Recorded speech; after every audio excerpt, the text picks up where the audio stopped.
I want to share with you a controversial opinion that I have, and that is that coaches who require a bunch of cones or equipment for their youth soccer sessions, especially between the ages of 6 to 12, probably don't know what they're doing when it comes to coaching. My name is Kyle Wilson, Kyle C. Wilson. I've even been called the Angry Soccer Guy.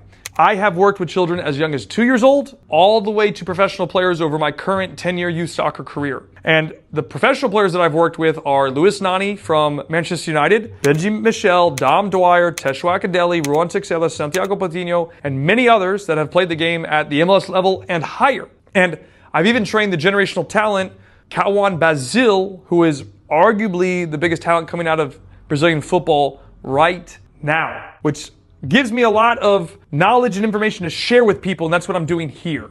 High-level coaching can be done with minimal equipment, like a bag of balls, a set of cones, and training bibs.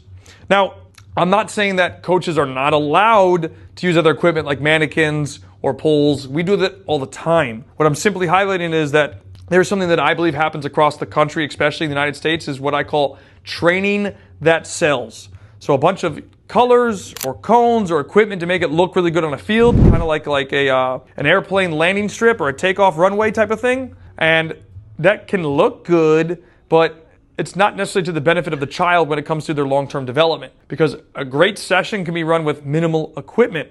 And this actual post that I put on kind of blew up on Instagram, or well, Instagram too, but X. And I think that we shouldn't miss the real key point of this. This is my humble opinion. I believe that coaching is done with the way the coaches manages the practice and communicates their coaching points and desired outcomes to the players. That's coaching.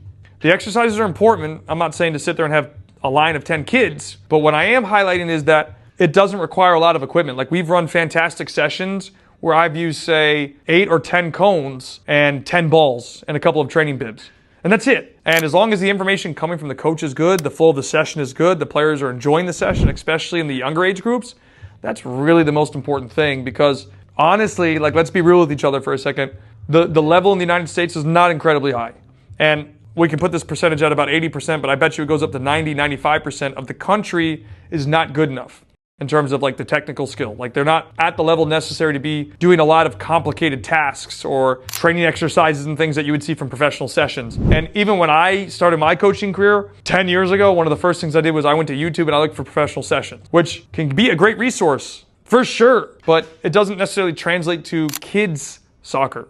And kids have a different need compared to professionals. So that comparison is not going to be an accurate one when we're talking about developing players with the skill to get to a higher level, whatever that is for them. But just think of this reframe or this mindset shift. It's not about the equipment. It's about the activities and how the coaches or coach relays the desired outcome of the session and their coaching points to the kids. And the last piece is the flow of it. So depending on those circumstances are what brings the environment that's necessary for kids to have fun and succeed in the sessions.